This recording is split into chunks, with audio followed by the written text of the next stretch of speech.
Students, आज मैं आपके लिए आपकी इंग्लिश बुक के लेसन 3 के लास्ट में जो पोएम है द बॉल पोएम, ये पोएम आपको बताने जा रहा हूं। इस पोएम को समझने से पहले पोइट इसमें क्या कहना चाहता है ये थोड़ा सा आपको बता देता हूं। तो इसमें पोइट हमें ये बताना चाहता है खोने की कला क्या होती है, यानी कि जीवन में हमारे बहुत सारी ऐसी घटनाएं होती हैं, तमाम घटनाएं होती हैं कि हम बहुत सारी चीज़ें खोते रहते हैं और कुछ चीज़ें ऐसी होती हैं जिन्हें हम पैसे से भी नहीं खरीद सकते। कुछ चीज़ें तो पैसे से खरीद सकते हैं बट सारी चीज़ें पैसे से नहीं खरीद सकते।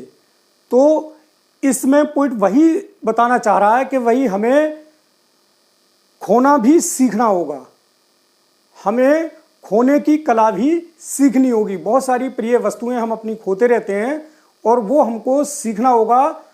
खोना सीखना भी जीवन की कला है। तो पोइट इस पोएम के माध्यम से यही बताना चाहता है। देखें कैसे।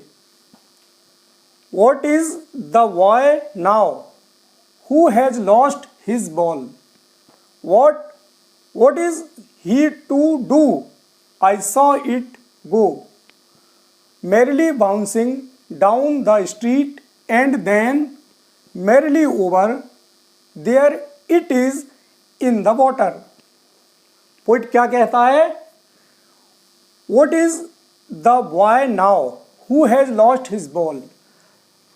उस लड़के का क्या जिसकी बॉल खो गई है। अब वो लड़का क्या करेगा? What is he to do? अब वो क्या करेगा?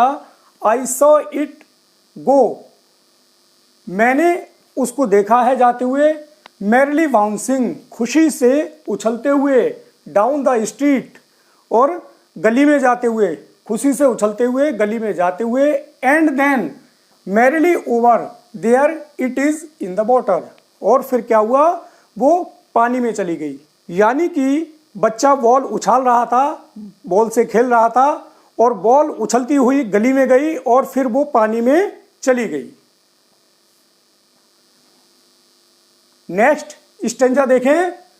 No use to say O there are other balls, an ultimate shaking grief fixes the boy as he stands rigid, trembling, staring down all his young days into the harbor where.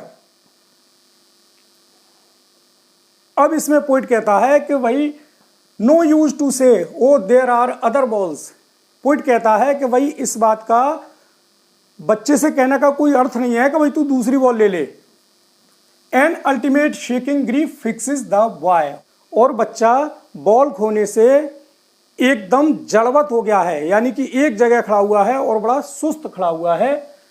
As he stands rigid, trembling, staring down, और वो बिल्कुल कांप रहा है और वहीं नीचे की तरफ देख रहा है।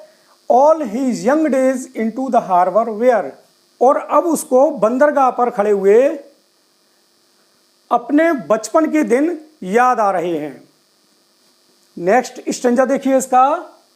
His ball went, I would not intrude on him a dime. Another ball is worthless now. He senses first responsibility in a world of possessions. People will take balls. Balls will be lost always, little boy. देखिए poet क्या कहता है। His ball went, ball तो उसकी खो गई है।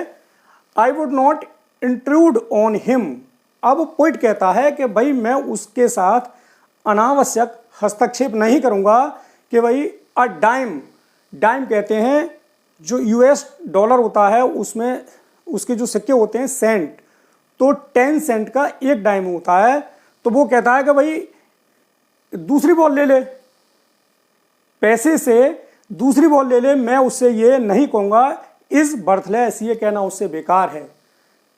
तू दूसरी बॉल ले ले, ये कहना उससे बेकार है। Now he senses first responsibility. क्यों? क्योंकि वो यहाँ से अपनी पहली रेस्पॉन्सिबिलिटी सीख रहा है। बॉल खोने से अपनी पहली रेस्पॉन्सिबिलिटी सीख रहा है, यानी कि अब समझिए बच्चा यहाँ से खोने की कला सीख रहा है। तो पोइट जबरदस्ती उसमें हस्तक्षेप नहीं करना चाहता कि भाई तू पैसे से दूसरी बॉल खरीद ले। इन अ वर्ल्ड ऑफ पजेशंस, ये वर्ल्ड कैसा है? पजेशंस। पजेशंस मीन्स अधिकार, यानी कि इस दुनिया में व्यक्ति हर चीज पर अपना अधिकार करने की कोशिश करता है। पीपल विल टेक बॉल्स, लोग बॉल खरीदेंगे। Balls will be lost always, और बॉल्स हमेशा खोती भी रहेंगी। लिटिल बॉय, पोइट बच्चे को ये समझाना चाहता है कि अधिकार की इस दुनिया में, यानी कि लोग हर चीज पर अपना अधिकार करना चाहते हैं, तो लोग बॉल खरीदते रहेंगे और बॉलें खोती रहेंगी। तो बच्चों को खोने की कला सीखना है और उसको स्वयं को मजबूत करना है। अब नेक्स्ट स्टेंजा की तरफ बढ़ते हैं। ये इसका लास्ट स्टेंजा है और बहुत ही इंपॉर्टेंट है। And no one buys a ball back, money is external, he is learning well behind his desperate eyes.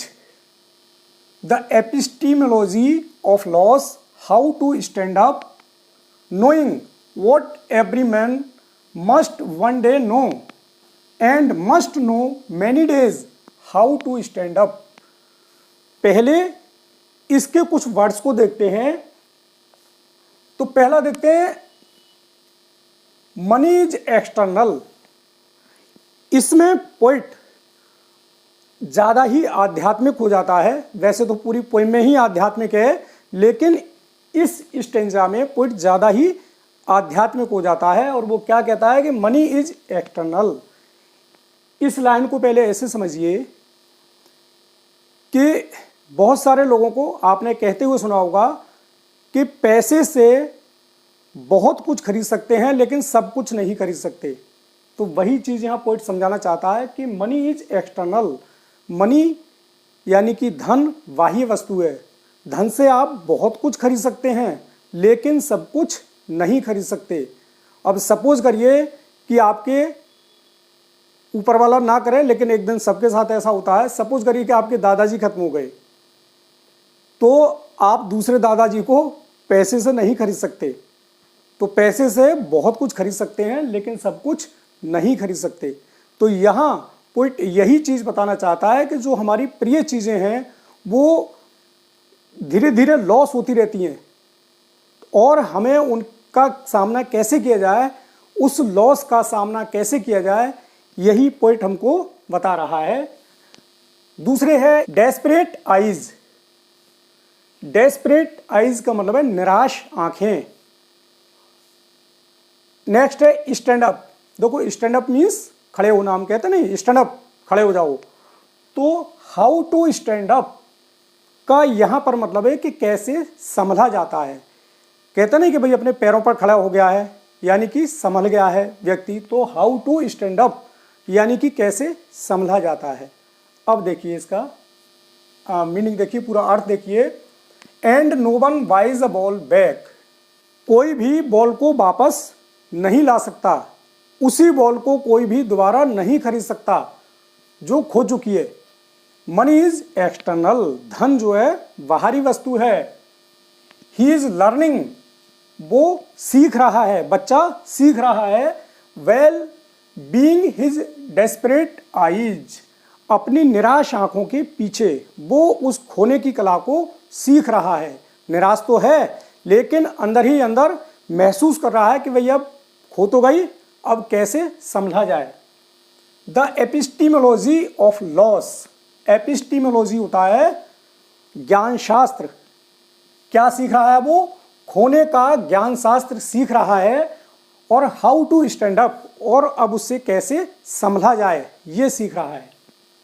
Knowing what every man must one day know and must know many days how to stand up. एक ना एक दिन प्रत्येक को सीखना ही होता है कि भाई खोना कैसे सीखा जाए, यानी खोने के बाद कैसे संभला जाए। कुछ लोग खोने की कला बहुत जल्दी सीख जाते हैं और कुछ सीखने में बहुत समय लगा लेते हैं।